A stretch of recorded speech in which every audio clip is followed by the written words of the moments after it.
हरे कृष्ण। नमाम साक्षात् भगवत प्रणीताम न वै विदुषय न विदेव न सीद मुख्य असुर मनुष्य कुतो न विद्याधर शरणादया। तो ये भागवतम का बड़ा प्रसिद्ध श्लोक है। नमाम साक्षात् भगवत और ईश्वर आवाज कम है।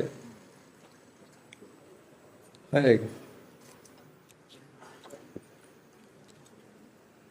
पीछे सुनाई दे रहा है? नहीं सुनाई दे रहा है? मैं कहाँ बैठ गया था पर और माता जी को सुनाई दे रहा है? हार्ट ये भागवतम का बड़ा प्रसिद्ध श्लोक है। उसका उच्चारण कौन कर रहे हैं? यमराज जी कर रहे हैं। तो इस छठे स्कंद में आप हरिनाम की महिमा के विषय में ज्ञान प्राप्त करते हैं और इस अध्याय के आरंभ में जो यामदूत थे उन्होंने यमराज जी से प्रश्न पूछा था। यामदूत जो है वो कौन है? यमराज के प्रतिनिधि। और यमराज जी कौन है? मृत्यु के देवता। हम सबके कर्मों का हिसाब किताब रखते हैं यमराज जी और कर्मों के अनुसार हमारा भविष्य निश्चित किया जाता है। तो आदमी जो था, जैसे आप जानते हो, उनका जन्म हुआ था धार्मिक खानदान में और बचपन से वैदिक शास्त्रों की शिक्षा का अध्ययन किया था उन्होंने। विवाह किया, विवाह के पश्चात भी वैदिक शास्त्रों का अध्ययन करते थे, पूजा करते थे। और एक दिन आज में गए थे जंगल में पूजा के लिए फूल आने के लिए। जब उन्होंने देखा एक वैश्य को अपने प्रेमी के साथ, तो इस घटना के प्रति बहुत आकर्षित हो गए थे और उन्होंने आस्ते आस्ते उन्होंने इस वैश्य का चिंतन बढ़ा दिया था, जिसके कारण उनका आकर्षण में बढ़ते गया और उन्होंने उस वैश्य को पहले पत्नी के रूप में रखा, नौकरानी के रूप में, वे पत्नी के। उनके कितने 10 बच्चे थे, जिनमें सबसे छोटे बेटे का नाम क्या था? ये प्राचीन रिवाज है कि आप बच्चों को वहाँ के नाम, और ये रिवाज लगभग हर धर्म में है। मुसलमानों में भी आप देखते हो वो बच्चों को नाम देते हैं तो कुरान के नामों के निर्भर पर। और क्रिश्चियनिटी में भी आप देखते हो जॉन, पॉल, मेरी, सब बाइबल के नाम है। तो भारत में विवाह था या बच्चों को शास्त्र पर आधारित नाम देते थे।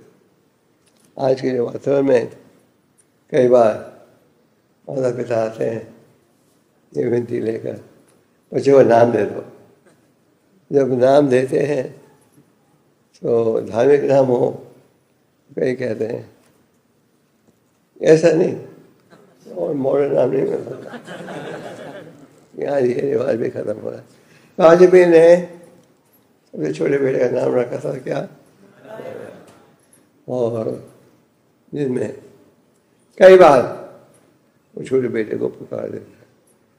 तो आज में अपनी वैश्य पत्नी को संतुष्ट रखने के लिए अनेक प्रकार के पाप के कार्य उन्हें जुड़ना पड़ा और उनके पाप इतने बढ़ गए कि हमारे जी ने निर्णय किया क्या, अब आदमी को खाना आना चाहिए और यमराज के पास।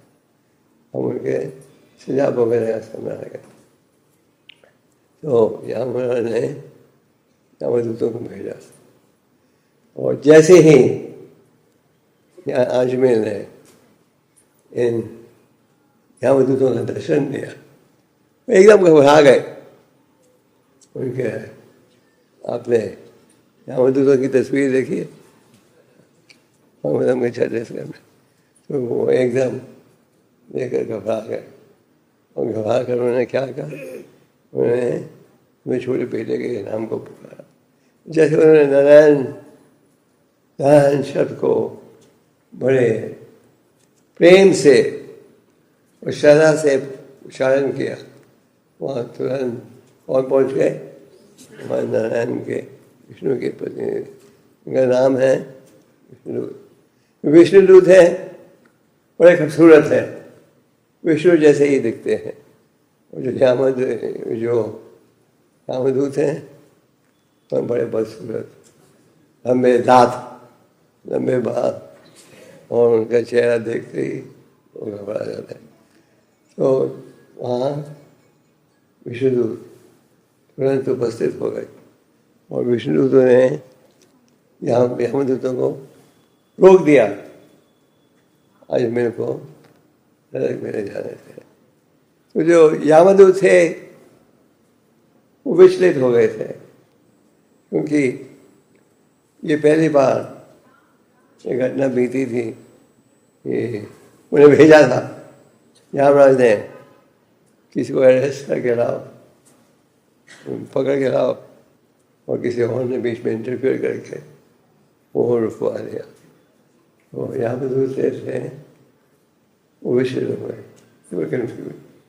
यमदूत गए कहाँ, अपने स्वामी के पास, यमराज के पास। उन्होंने पूरी घटना सुनाई और यमराज ने क्या, इन श्लोकों में यमराज जी क्या कर रहे हैं, यमदूतों को शिक्षा दे रहे हैं। यमदूत पूछ रहे थे कि हमारे स्वामी ही सुप्रीम अथॉरिटी है। तो उन्होंने जब देखा कि किसी और के पास भी अधिकार है, वो आश्चर्य हो गए थे। तो आज भी कुछ शिक्षा दे रहे हैं यमदूतों को, यमराज जी उनके प्रश्नों का उत्तर दे। आज के श्लोक में आप क्या पढ़ते हैं? आज के श्लोक में सबसे पहले आप ये पढ़ते हो, धर्माम जो साक्षात भागवत परिणाम, कि धर्म का अर्थ है भगवान की वाणी। आज कलयुग में बहुत कम लोग ऐसी धर्म का पालन करते हैं, और अगर धर्म का पालन भी करते हैं हम किस लिए, नाम के लिए गुरु बना लिया, नाम के लिए धार्मिक हो जाते हैं। असली धर्म को कोई समझना नहीं था। यहाँ मैं लिख रहे हैं धर्म का अर्थ है भगवान की वाणी। तो प्रभा जी कई बार इस श्लोक का उपयोग करते थे ये स्थापित करने के लिए, क्या, what is real religion, real religion is the laws of God.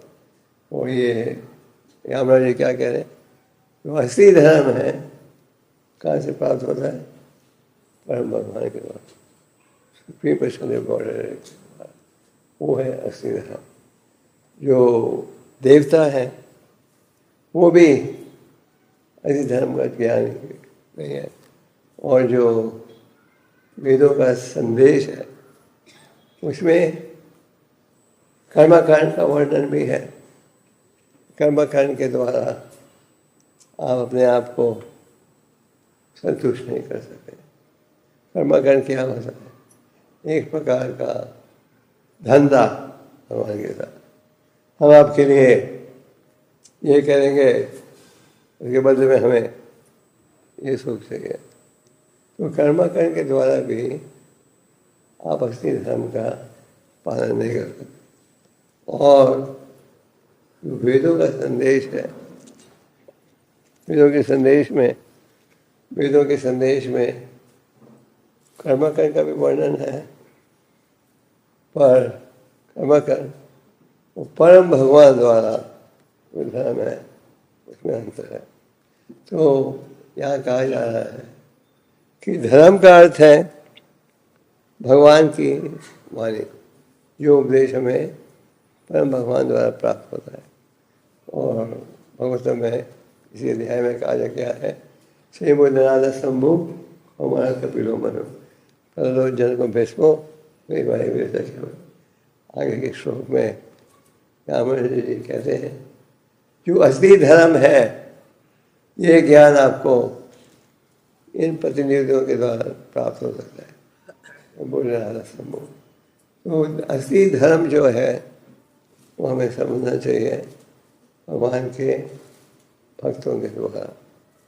उदाहरण के लिए भगवद गीता में भगवान ने गीता का संदेश दिया किसे? भगवान ने कहा यही संदेश मैंने पहले सूर्य के देवता विवासवान को दिया था। समय के साथ इस नॉलेज वॉज लॉस्ट, मैं फिर से तुम्हें दे रहा हूँ। भगवान ने ज्ञान अर्जुन को क्यों दिया, किसी और को क्यों नहीं चुना? क्यों? क्योंकि भगवान ने कहा गीता में तो मेरे मित्र हो और भक्त हो। भगवान ने कहा तो मेरे मित्र हो और भक्त हो, इसलिए तुम्हें दिव्य ज्ञान को समझ पाओगे। तो अगर हम भगवान के संदेश को समझना चाहें तो हमें इस ज्ञान को स्वीकार करना चाहिए। किसके द्वारा? भगवान के भक्तों में। अपने समक्ष उदाहरण देख सकते हो, अनेक व्यक्तियों ने भगवद गीता का अनुवाद किया और आप क्या देखें, उन्होंने अनुवाद में अपना भावार्थ दिया है, जिसके कारण वो इसका कोई लाभ नहीं। और जब से प्रभुपाद जी की भगवद गीता जैसा रूप प्रकाशित हुई है, लाखों की संख्या में लोग जुड़े हैं सारे विश्व में। तो कहा हमने प्रभा जी का आविर्भाव तिथि मनाई थी। आप सब उपस्थित थे मंदिर में। अगर हम द्वारका में थे, वहाँ में हजारों शहराजों भी। तो प्रभा जी के कई कंट्रीब्यूशन थे, प्रकट हुए थे चैतन्य महाप्रभु जी की भविष्यवाणी को पूरा करने में। क्या थी महाप्रभु की भविष्यवाणी? पृथ्वी पे आज एक दिन विश्व के हर कोने में यही नाम का उच्चारण होगा। आज आप विश्व के लगभग किसी कोने में जाओ, आप हरे कृष्ण के भक्तों को मिलोगे। तो बाबा जी ने इन ग्रंथों के अनुवाद में उसी भाव से प्रस्तुत किया जिस भाव से भगवान ने बोला और अर्जुन ने स्वीकार। तो अगर हमारा सौभाग्य हो कि हमें प्रमाणिक प्रतिनिधियों के द्वारा ज्ञान प्राप्त हो, तो क्या होगा? ज्ञान के पालन से भक्ति के मार्ग में जुड़ सके। तो प्रभु जी ने अनेक ग्रंथ दिए हैं, और उनके जो ग्रंथ है उनकी प्रशंसा विश्व के कई स्कॉलर्स ने की है। अमेरिका के बड़े प्रसिद्ध स्कॉलर थे हार्वी कॉक्स, हमें से नाम भी सुना है। तो हार्वी कॉक्स ने प्रभुपाद जी के विषय में कहा, he was 1 in 1,000, no, but 1 in a million, no, he was 1 in a million. उन्होंने केवल प्रभुपाद के ग्रंथों को पढ़ा, वो प्रभुपाद जी को नहीं मिल रहे। प्रभुपाद जी पृथ्वी पर थे, अभी का परिचय नहीं था उनके साथ। उन्होंने उनके ग्रंथों को पढ़ना शुरू किया। वो पढ़ रहे थे from academic angle. He was a professor. He was so fascinated. He said, Bhaktivedanta Swami was 1 in a million. करोड़ों लोगों में वो एक ऐसे थे कि प्रभुपाद जी अपने ग्रंथों में बड़ी सरल भाषा में वैदिक साहित्य का संदेश है। हमें ये नहीं सोचना चाहिए कि प्रभुपाद जी के ग्रंथों में कुछ कमी रह गई है। और ये नहीं सोचना चाहिए कि ये जो हमें और गहरा रास का ही शिक्षा चाहिए। प्रभुपाद जी ने हजार दफा कहा, everything you need to know is there in my book. जो भी ज्ञान की आवश्यकता है उन ग्रंथों में, हमें इन ग्रंथों को ही पढ़कर ज्ञान बढ़ाना चाहिए। तो जो कई हैं, जो भाग्यवान व्यक्ति हैं, वो ऐसी धर्म का पालन करते हैं। यहाँ राम जी कह रहे हैं असली धर्म है परम भगवान की वाणी। और जो असली धर्म का प्रचार करते हैं वो ये नहीं सोचते हैं, वो कर्म में रुचि नहीं लेते। आप रोज सुबह 10 नाम अपराधों का वर्णन करते हो, वो 8वां नाम अपराध क्या है? क्या है? वेदों में वर्णित शुभ सकाम वेदों का यज्ञ। ये सोचना कि हरि नाम के द्वारा हमें भौतिक सुख, भौतिक लाभ मिलना चाहिए, वो भी एक अपराध है। तो यहाँ आप देख रहे हो, यहाँ जी कह रहे हैं असली धर्म में प्राप्त होता कहाँ से? परम भगवान के द्वारा। और पापा जी इस श्लोक के तात्पर्य की समाप्ति में कहते हैं असली धर्म क्या है? सर्वधर्म धर्म परित्याज्य मामेकं शरणं अहं सर्वपापेभ्यो मोक्षयिष्यामि मा शुचः। सब धर्म को छोड़कर मेरी शरण में आओ। तो व्यासदेव ने सारे वैदिक शास्त्रों का वर्णन किया था। जब भी उन्हें लग रहा था कि मेरी रचना में कुछ कमी है, वो कहाँ गए? वो गए अपने गुरु के पास। नारद मुनि ने क्या कहा उन्हें? विश्व भक्ति के ऊपर बल नहीं दिया, ये तुम्हारी निराशा का कारण। फिर उन्होंने हमें क्या दिया? श्रीमद् भागवत, जो सबसे उत्तम ज्ञान है, राइपन फ्रूट ऑफ वैदिक नॉलेज। ये जो वैदिक साहित्य का पका हुआ फल है, वैदिक साहित्य का संदेश है, वो असली संदेश है श्रीमद् भागवत में। और ये जो फल है ये आ रहा है गुरु परंपरा के द्वारा, और ये फल गुरु परंपरा के द्वारा आ रहा है, इसलिए जो है वो है मीठा।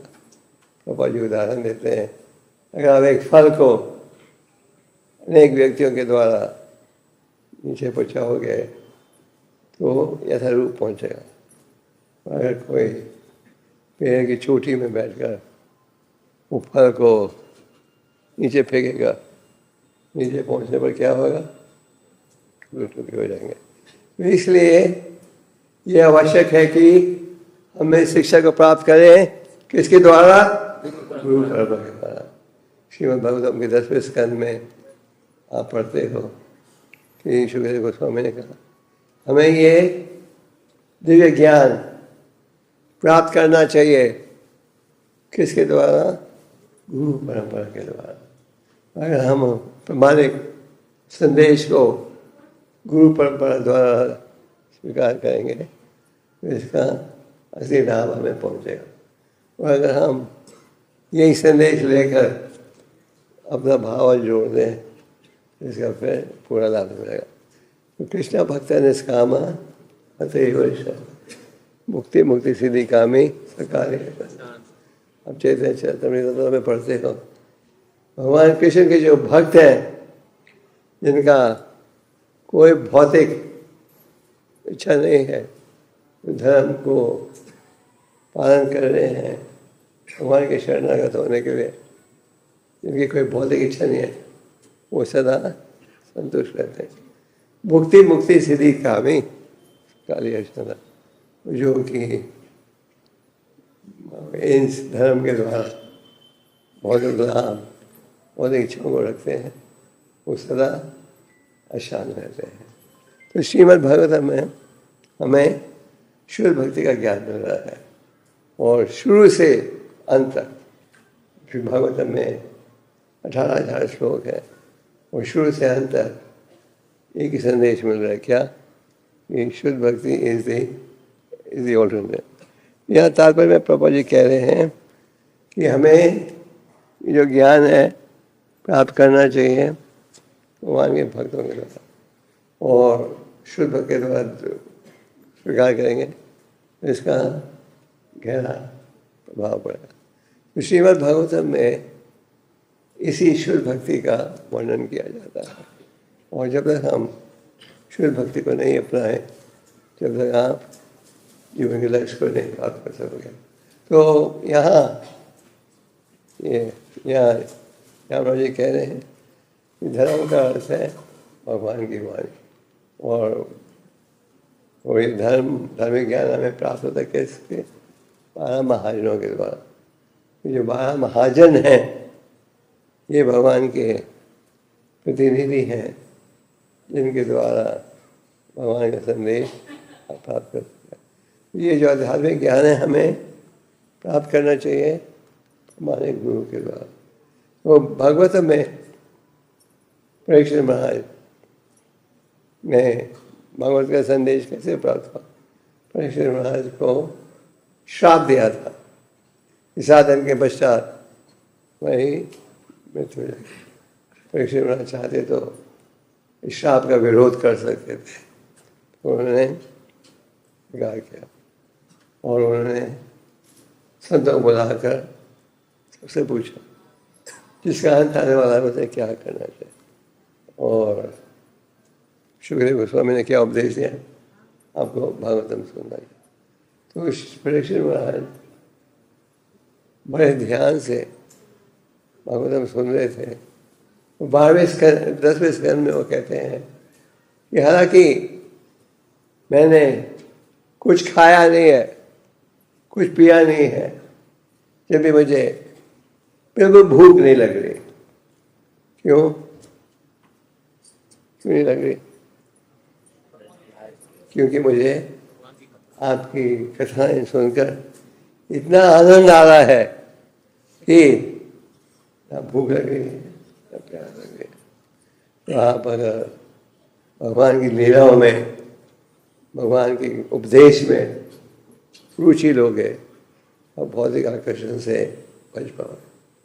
आप गोवर्धन लीला की कथा में पढ़ते हो कि इंद्र देवता बड़े क्रोधित हो गए थे जब उन्होंने देखा कि इस बालक के कहने पर उनके पिता ने, ब्रजवासियों ने इंद्र यज्ञ रुकवा दिया। इंद्र ने क्या सोचा, मुझे इन्हें शिक्षा देने।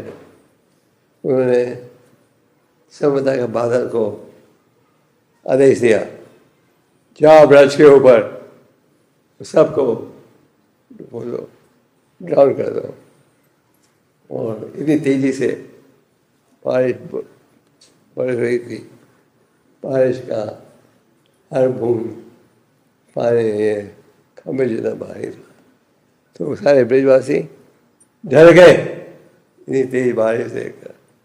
वो जो भक्त है सुख में दुख में उनका एक ही सहारा रहता है। सारे ब्रजवासी भगवान की तरफ देखते हैं। भगवान ने क्या किया?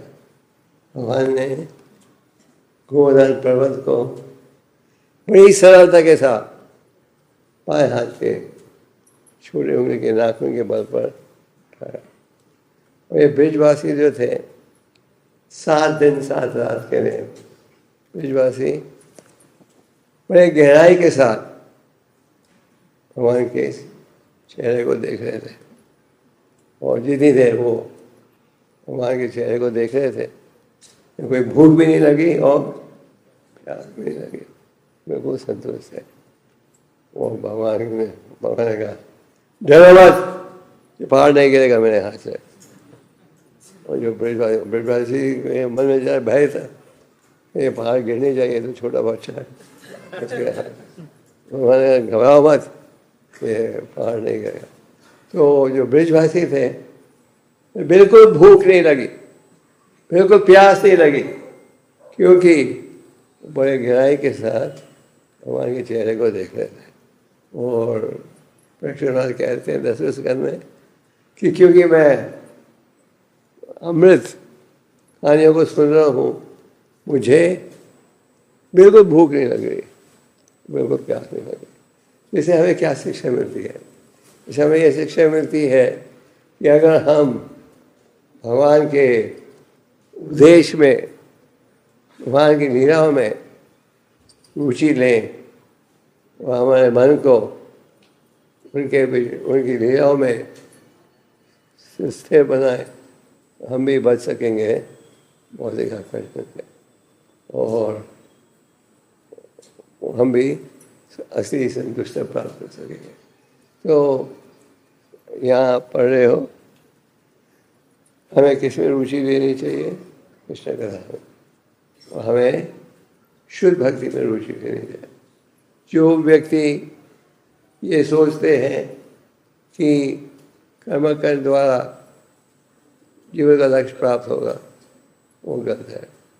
और कई लोग सोचते हैं वेदों में जो ज्ञान है वही सबसे अच्छा ज्ञान है, तो वो ये नहीं जानते कि वेदों से ऊपर क्या है, शुद्ध भक्ति का ज्ञान जो कि परम भगवान ने दिया है।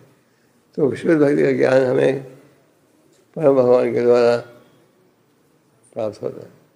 तो जो ज्ञान परम भगवान द्वारा प्राप्त हुआ है उसका अगर पालन करेंगे उसका प्रभाव पड़ता है, उसका आप लाभ उठा सकते हैं। तो जो भक्त हैं क्या चाहते हैं? वो शुद्ध भक्ति के ज्ञान को लाभ उठाना चाहते हैं। श्रीमद् भागवतम में शुरू से अंत तक इसी विषय का ज्ञान है। तो भगवान के द्वारा क्या शुद्ध भक्ति का ज्ञान मिल रहा है। और भगवान ये 18वें अध्याय में गीता के क्या कहते हैं? गीता में अनेक प्रकार के योगों का वर्णन है। भगवान क्या कहते हैं? भक्त्या माम, अगर तुम मुझे समझना चाहो तो क्या है कि माध्यम है, वो है शुद्ध भक्ति। और शुद्ध भक्ति को अपनाओगे तो तुम मुझे समझ सकोगे। श्रीमद् भागवतम का भी यही निर्णय है और भगवद गीता का भी यही निर्णय है, शुद्ध भक्ति। शुद्ध भक्ति को हर व्यक्ति तो नहीं स्वीकार करेगा, ये बात है। एक समय प्रभुपाद जी प्रेस कॉन्फ्रेंस दे रहे थे और किसी जर्नलिस्ट ने पूछा, अगर आपकी कृष्ण भक्ति इतनी पक्की है तो ये हॉल पूरा भरा हुआ क्यों नहीं है? प्रभुपाद ने कहा, तो ये selling diamonds, only few people will buy. When you're selling imitation diamond, many people will buy. This is real diamond. Prabhupada ji ने हमें क्या दिया है? शुद्ध भक्ति का ज्ञान, जो कि असली हीरा है, असली धन है। और श्रीदास स्वामी कहते हैं कि शुद्ध भक्ति में इतनी शक्ति है, अगर आप आंख बंद करके दौड़ोगे तो गिरोगे नहीं। तब शुद्ध भक्ति में अगर आप तुच्छ सेवा भी कर दोगे इससे आपको लाभ होगा। तो श्रीमद् भागवतम के द्वारा हमें शुद्ध भक्ति का ज्ञान मिल रहा है। और गीता में भगवान क्या कहते हैं? सर्वधर्मान् परित्यज्य मामेकं अहं तु पापेभ्यः मोक्षयामि। उनके साथ भगवान ये भी कहते हैं, मन भाव मद भक्तो मदयाजी मन नमस्ते सत्यम ते प्रतिजने। क्या करो? मेरा चिंतन करो, मेरा भक्त बनाओ, मेरी उपासना करो। और अगर ये करोगे तो क्या मिलेगा? क्या लाभ होगा? मेरे धाम आओगे बिना किसी शंका के। पर भगवान कहते हैं मेरे धाम में आओगे बिना शंका के। हम डर जाते हैं, हम कहते हैं सच है नहीं है। जब कोई अमेज़न जैसी कंपनी आपको कहती है आपको माल अच्छा नहीं लगे तो वापस कर देना, मिलेगा। और भगवान कहते हैं surrender to me, I will protect you from all reaction। हमें चुके हैं, ये कलयुग का दुर्भाग्य।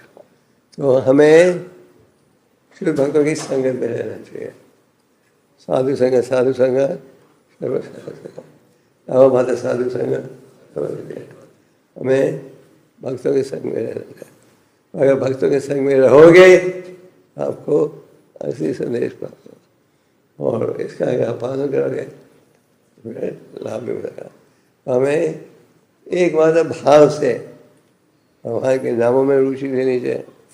इस कथा के द्वारा भगवान के नामों की महिमा का ज्ञान भी प्राप्त करते हैं।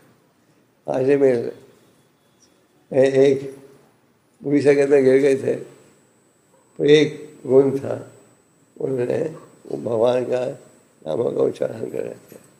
और विश्वनाथ चक्रवर्ती ठाकुर कहते हैं वो नारायण शब्द का उच्चारण कर रहे थे दिन में कई बार, इस भावना से नहीं कि हमें इसके बदले में कुछ सुख मिलना चाहिए।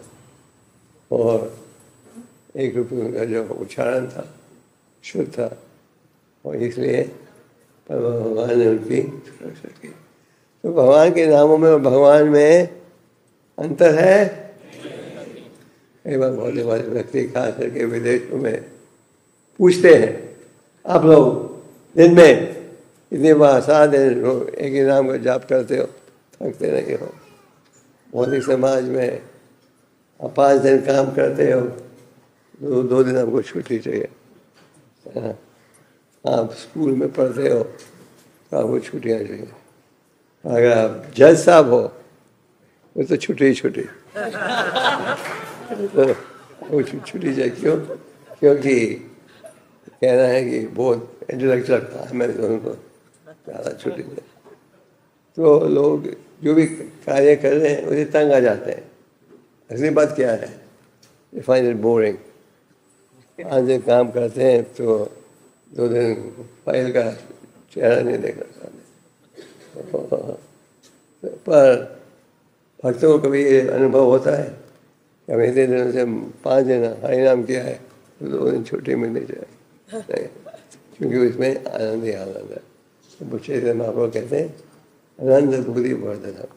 आप भगवान के नामों का उच्चारण करोगे तो उससे एक लाभ क्या है? एक लाभ यह है चेतोदय परमार्जनम, क्योंकि हृदय में जो मैल है, भौतिक आकर्षण है, उसे आप दूर कर सकोगे। तो भौतिक आकर्षण को दूर करना है। और कलयुग में हमें क्या है इसका उपाय? हरिनाम के द्वारा। हमारे जो आचार्य रहे हैं उन सब की इच्छा थी कि ये जो चैतन्य महाप्रभु जी की भविष्यवाणी है उसे सफल बनाया जाए। तो हमारे आचार्य ने प्रयास किया था, खास करके भक्ति सिद्धांत जी। उन्होंने अपने प्रतिनिधियों को भेजा इंग्लैंड, जर्मनी, यूरोप के 2 शहरों में, और ये सब लौट कर आ गए बिना सफल सके। तो हमारे गौड़ीय वैष्णव के सन्यासी भी सोचने लगे, हाँ भगवान की भविष्यवाणी तो है पर लगता नहीं है सफल होगी। तो भक्ति सिद्धांत जी को पूरा विश्वास था, क्या पूरा विश्वास था कि ये भविष्यवाणी जरूर सफल होगी। तो 1922 में आज से 100 साल पूर्व, ये साल जो है इस वक्त में बड़ा सिग्निफिकेंट है, क्योंकि इस साल 100 साल पहले भक्ति सिद्धांत जी मिले थे प्रभुपाद से। So this is the 100th anniversary of Prabhupada meeting भक्ति सिद्धांत सरस्वती ठाकुर।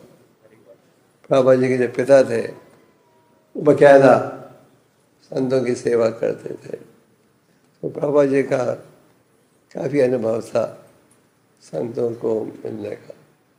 वो प्रभुपाद किसी से भी प्रभावित नहीं हुए थे, क्योंकि मिश्र मलिक ने कहा यहाँ एक खास साधु है, मैं चाहता हूँ कि तुम उनसे मिलो।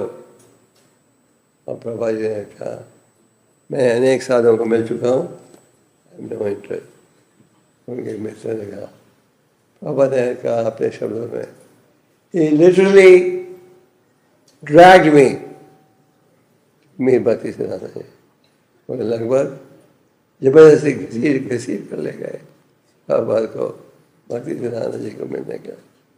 भक्ति सिद्धांत जी ने देखते ही पहचान लिया, ये है वो युवक जो कि चैतन्य महाप्रभु की भविष्यवाणी को सफल बना सके। उन्होंने बाबा जी को मेरी मुलाकात में याद है, ये साल 100th anniversary of proper meeting भक्ति सिद्धांत जी। जैसे ही प्रभा जी को यह आदेश मिला, उसके पश्चात प्रभा जी इसी लक्ष्य को प्राप्त करने के लिए प्रयास कर रहे थे। पहले योगी आश्रम में थे और उनका पहले उन्हें उस आश्रम में रहकर प्रयास किया, फिर संन्यास लिया। संन्यास लेकर आए वृंदावन में निवास करने का। जो वृंदावन में निवास कर रहे थे, बड़ी कठिनाई के साथ उन्होंने ग्रंथों का अनुवाद भी शुरू किया। तो प्रभा जी ने ग्रंथों का अनुवाद शुरू किया, उनके पास कोई सुविधा नहीं थी, जीरो, कोई सहयोग देने के लिए आदमी नहीं था। One man army. You know what is one man army? What? One man doing everything. और ये पहले तो अनुवाद करते थे अपने हाथ से, फिर उसको टाइप, उन दिनों में ऑफसेट प्रेस नहीं था, लेटर प्रेस था, और फिर तो लेटर कंपोज करते थे, फिर उन्हें छापते थे और फिर उन्हें खुद जाते थे बांटने के लिए, खुद जाते थे चलना इकट्ठा करने के लिए, फिर पहले अपने हाथ से अनुवाद लिखते थे। उसके पश्चात उनको किसी ने एक टूटा हुआ टाइपराइटर दिया, फिर वो टूटे हुए टाइपराइटर से टाइप करते थे। फिर उसके बाद बाबा जी विदेश गए, उन्हें हर प्रकार की आधुनिक सुविधा भी प्राप्त। तो बाबा जी के जीवन में देखते हैं कि कितना डिटर्मिनेशन था, दृढ़ भाव था उनमें, क्या अपने गुरु महाराज के आदेश को पूरा करने के लिए। वो क्या था कि ग्रंथों को प्रकाशित करो और वेतन करो। 1935 में भक्ति सिद्धांत जी हजारों भक्तों के साथ ब्रजमंडल कर रहे थे और वहाँ प्रभा जी ने एक भक्ति सिद्धांत जी ने एक मृदंगा की तस्वीर खींची और प्रभा जी कहा, अगर भगवान तुम्हें सुविधा दे तो क्या करना, इन ग्रंथों को प्रकाशित कर। तो प्रभा जी ने यह आदेश बड़ी गंभीरता से देखा। और जब श्रीमद् भागवतम 3 भागों में प्रकाशित हो गई थी, तो प्रभा ने सोचा अब मेरे पास हथियार है विदेशों में प्रचार करने के लिए। प्रभा जी चाहते नहीं थे कि वो विदेश में जाए बिना किसी हथियार के। ऐसे क्रिश्चियनिटी में बहुत से स्क्रिप्चर्स है। तो जब भागवतम प्रथम स्कंद 3 भागों में प्रकाशित हुई, प्रभा ने कहा now I should go to Dubai. और फिर प्रभा जी गए और प्रभा जी का पहला लेक्चर था एक कॉलेज में जिसका नाम था स्लिपरी रॉक कॉलेज। आपको समझ नहीं आएगा ना, ऐसे ना तो अमेरिका में मिलते हैं, स्लिपरी रॉक कॉलेज। तो प्रभा जी ठहरे थे मिसेस अग्रवाल, एक अग्रवाल फैमिली जिसने प्रभा जी को निमंत्रण दिया था वीज़ा के लिए। तो जब वो मिसेस अग्रवाल के घर में ठहरे थे, बहुत से लोगों ने फ़ोन करके पूछते थे, ये साधु आया तुम्हारे घर में, ये साधु कौन है? आजकल तो आप अमेरिका में हर कोने में इंडियंस को देखते हैं, उन दिनों में बहुत कम दिखते थे। तो मिसेस अग्रवाल ने एक प्रेस कॉन्फ्रेंस अरेंज किए। उसने कहा कि इतने लोग मुझे फ़ोन कर रहे हैं, कौन है ये साधु, कौन है ये साधु। तो उन्होंने प्रेस कॉन्फ्रेंस अरेंज किया जिसमें उन्होंने कहा, prominent Sanskrit scholar from India is now in Butler। Butler एक छोटा सा शहर था, यहाँ की जीप बनती थी अमेरिकन मिलिट्री के लिए। तो एक प्रोफेसर था बटलर के पड़ोस के कॉलेज का, उस बटलर ने वो आर्टिकल पढ़ा और उसने कहा, can we invite your sadhu to give a lecture. और पापा को जब ये पूछा, आप लेक्चर देने को तैयार हो अमेरिकन कॉलेज में? पापा तो बहुत खुश हो गए। ये आए थे विदेशों को प्रचार करने के लिए। तो पापा जी ने पहला लेक्चर दिया स्लिपरी रॉक कॉलेज में, और जब उन्होंने भक्तों के प्रश्नों पर सुना तो पापा ने पूरा विश्वास हुआ अब ये लोग इस देश में तैयार हैं इस संदेश के लिए। फिर पापा जी ने अमेरिकन वो स्थान को छोड़कर अनेक स्थानों में प्रचार शुरू किया। तो पापा जी के मन में दिल भाव था क्या कि भक्ति दाना जी का ये कि विश्ववाणी है, इनको सफल बनाना है। हमारे मन में भी उसी प्रकार दिल भाव होना चाहिए कि हमें भी पापा और परंपरा के संदेश को आगे बढ़ाने का प्रयास करना, ये भाव होना चाहिए। तो अगर हम प्रयास करेंगे फिर सफलता प्राप्त होगी, और अगर प्रयास नहीं करेंगे तो फिर सफलता प्राप्त नहीं हो पाएगी। इसलिए वो कहते हैं, भगवत कहते क्या, उत्साह निश्चय धैर्य, कि हमें दृढ़ होकर भगवान की सेवा में जुड़ना चाहिए। कई बार कठिन चैलेंजेस दिए जाते हैं सेवा के माध्यम में, जैसे कि मानंदपुरी ने गुफा की स्थापना की। उनको भगवान ने क्या आदेश दिया, मेरे लिए चंदन लेकर आओ, और चंदन लेने इतनी लंबी यात्रा की। तो हमें भी ध्यान रहना चाहिए हर प्रकार के चैलेंजेस का सामना करने के लिए। God helps those who भगवान के का सहयोग करते हैं, जो स्वयं प्रयास करते हैं भगवान को प्रसन्न करने के लिए। ये होना चाहिए हमारा भाव कि जो भक्ति के लिए अनुकूल है उसे आप स्वीकार करोगे, और जो भक्ति के लिए प्रतिकूल है उसे क्या करोगे? उनको गोस्वामी कहते हैं, जो भी आपको त्यागना पड़े त्यागो, पर कृष्ण भक्ति को हाथ से मत फिसल दे दो। ये होना चाहिए हम सबका भाव। ये नहीं टफ चैलेंज मिला है हम सोचे कि हमारे पास कहाँ है। अगर हम प्रयास करें हेल्प अस कृष्णा, हमारे क्या कहते हैं, प्रयास करते मुझे प्रसन्न करने के लिए। मैं कुछ कमी भी हो तो मैं क्या करता हूँ, दूर करता हूँ, मैं गुण नहीं हो सकता हूँ। मैं गॉड सी मैं ऐसी रहता है,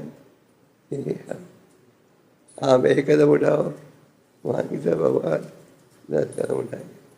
तो इस अध्याय में ये स्थापित हो रहा है कि असली धर्म आपको प्राप्त होगा किसके माध्यम से, हम भगवान के द्वारा। अगर कोई धार्मिक शिक्षा का वर्णन करे तो हमें उसका उत्तर देना चाहिए कैसे, शास्त्र के आधार पर।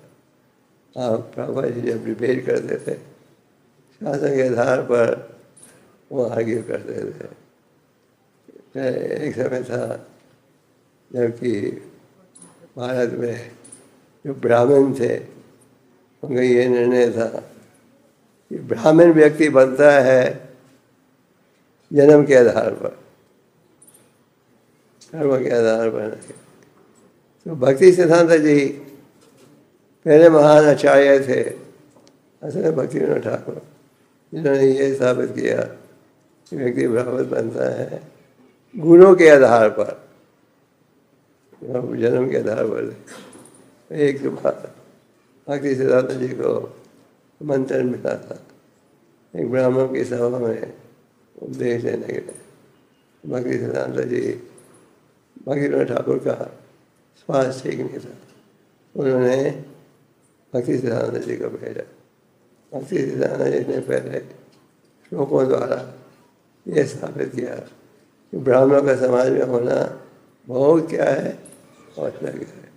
जैसे कि शरीर में सिर के बगैर आपने कोई शरीर का देखा है कभी? तो ब्राह्मणों के बगैर समाज अधूरा माना जाता है। फिर उन्होंने लोगों के द्वारा ये साबित किया कि क्या हम ब्राह्मण बनते हैं कैसे, गुणों के आधार पर।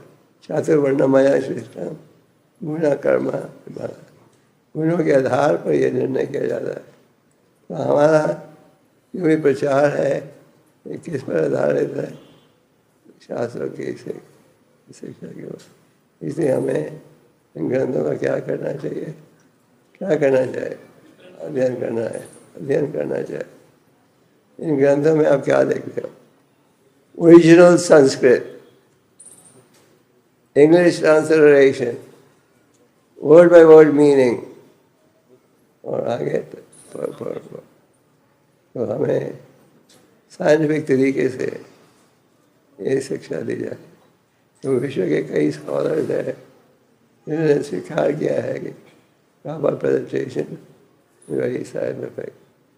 तो ब्रह्मा जी ने इस रूप से इस संदेश में दिया है। कोई भी व्यक्ति अगर श्रद्धा से ये समझना चाहता है तो इन ग्रंथों को पढ़ सकता है। भगवान ने इस विषय पर कहा है, and Krishna sees and you try to understand him and he gives you the intelligence। भगवान जब देखते हैं कि आप ग्रंथों को पढ़ रहे हो तो भगवान आपको बुद्धि देते हैं जिसके द्वारा आप मुझे समझ सको। तो ऐसी धर्म का ज्ञान है वैदिक साहित्य में। जो देवता हैं और जो व्यक्ति ये सोचते हैं कि वेदों का यही, वेदों द्वारा हमें कर्मकरण का कार्य जो ज्ञान मिल रहा है, ऐसे ज्ञान है वो भूल में है। ऐसे ज्ञान प्राप्त हो रहा है परम भगवान श्री कृष्ण के द्वारा। और ये ज्ञान है कहाँ? वैदिक साहित्य में। वेदेश सवेरा में वेद हो वेदांत के वेद वेद ए वजह। भगवान गीता में क्या कहते हैं? सारे वेदों के द्वारा क्या है? सारे वेदों के द्वारा ये जानना चाहता है कि मैं कौन हूँ। ये है शास्त्रों का निर्णय। और असली धर्म चाहिए आपको, हमें शास्त्रों के द्वारा इस शिक्षा को स्वीकार करना चाहिए। इस अध्याय में इसी विषय की चर्चा बार बार होगी। किस विषय की? भगवान के जो नाम है भगवान से अभिन्न है। और यमराज ने यमदूतों को क्या कहा? भविष्य में उनको मत छूना जिनके वाणी से भगवान के नामों का उच्चारण होता है। मत छूना, मत छूना जो कि भक्ति भी करते हैं, वैष्णव की सेवा करते हैं। दूसरे शब्दों में तुम्हारा अधिकार केवल उन पर है जिनकी वाणी से भगवान के नाम नहीं निकलते, जिनके मन से में भगवान की लीलाओं का वर्णन नहीं होता, जो बिल्कुल भक्तियों की पालन नहीं करते, उनको तुम ला सकते मेरे पास। जो भक्ति कर रहे हैं, जो भगवान का नाम ले रहे हैं, उनको छूने का कोई अधिकार नहीं है तुम्हें। तो आप इस अध्याय में हरिनाम की महिमा का ज्ञान प्राप्त करते। यह शास्त्र प्रेम हरिनाम हरिनाम हरिनाम एवं केवल हलो जैसे वनते चैन होली ने चैन होली ने चैन होली ने में and Kali-yuga, what is the solution? Standing the holy. ये भविष्यवाणी बाबा जी ने सबक कैसे बनाई। बाबा जी जब न्यूयॉर्क पहुँचे, उन्होंने जाकर पार्क में कीर्तन करना शुरू कर दिया और उन्होंने 10 दिन लगातार रोज गए इसी टॉमकिंस स्क्वायर पार्क में और इसके द्वारा लोग जुड़े। आज आप देखते हो हर कोने में लोग बड़ी श्रद्धा से हरिनाम को स्वीकार कर। इन चाइना हरिनाम को बड़ी आसानी से स्वीकार करते। शायद ही कोई मिला है हमें दुनिया में वो व्यक्ति कहता है मेरे ये हरिनाम प्रोनाउंस नहीं होता, it's too difficult to pronounce. आपको कोई मिला है? इसे Hare Krishna is too difficult to pronounce. Give me some easy name. Everyone can chant Hare Krishna very easily. And if we chant sincerely, then this will result in unending spiritual happiness. Prabhupada used to say, if you go and stand next to the ocean, you'll see that waves have a limit. But the ocean of bhakti, the waves are higher, go higher and higher, even go and touch the sky. हरिनाम के द्वारा जो आनंद है उसकी कोई सीमा नहीं है, इस सीमा केवल बढ़ते जाएगी। हमें दृढ़ होकर हरिनाम का जाप करना चाहिए और दृढ़ होकर भक्ति योग में जुड़ना चाहिए। और इस श्लोक के द्वारा आपको ये शिक्षा मिल रही है कि हमें असली ज्ञान चाहिए, वो कहाँ से प्राप्त होगा? भगवान के द्वारा। असली ज्ञान का निचोड़ क्या है? सर्वधर्म परित्यज्य मामेकं शरणं व्रज। सब धर्म को छोड़कर मेरे शरण में आओ। इसका अर्थ क्या है? इस्लाम छोड़ दो, क्रिश्चियनिटी छोड़ दो और हिंदू धर्म अपना लो। इसका अर्थ है तन मन धन से आप भगवान कृष्ण की सेवा करो। ये सर्वधर्म परित्यज्य का अर्थ है। ये नहीं क्रिश्चियनिटी छोड़ दो, मुसलमान इस्लाम छोड़ दो और वैष्णव बन जाओ। आप तन मन धन से हर योग्यता का हर कार्य का उपयोग करो किसमें? भगवान की सेवा में। वो है सर्वधर्मों का असली अर्थ। ये है भगवद गीता का निचोड़। 18वें अध्याय में गीता का सार प्राप्त होता है और हमारे फिर से स्थापित कर रहे हैं क्या कि भक्ति योग के द्वारा ही मुझे पहचान सकते। ये है आज के श्लोक का संदेश कि आपको असली ज्ञान चाहिए तो कहाँ से प्राप्त होगा? परम भगवान के द्वारा। और वैदिक ग्रंथों में आप असली ज्ञान को प्राप्त कर सकोगे। हमारा क्या सौभाग्य है, जो महान आचार्य हैं उन्होंने भगवान की वाणी को लेकर हमें सरल भाषा में इसकी व्याख्या की है। जैसे प्रभा जी की तात्पर्य में आप पढ़ते हो, सबसे पहले प्रभा जी ने पढ़ा महानाचार्य के तात्पर्य को। श्रीधर स्वामी, विश्वनाथ चक्रवर्ती ठाकुर, महादेव विजयभूषण, सब महानाचार्य थे जिन्होंने भगवान की वाणी को लेकर तात्पर्य के माध्यम से हमें समझाया। प्रभा जी ने महाचार्यों का भाव लेकर जोड़ा और सरल भाषा में, जिसे नाम उठा सकते हैं। We should take advantage of this. Read the purport and practice. Then we will be able to find real happiness. Hare Krishna.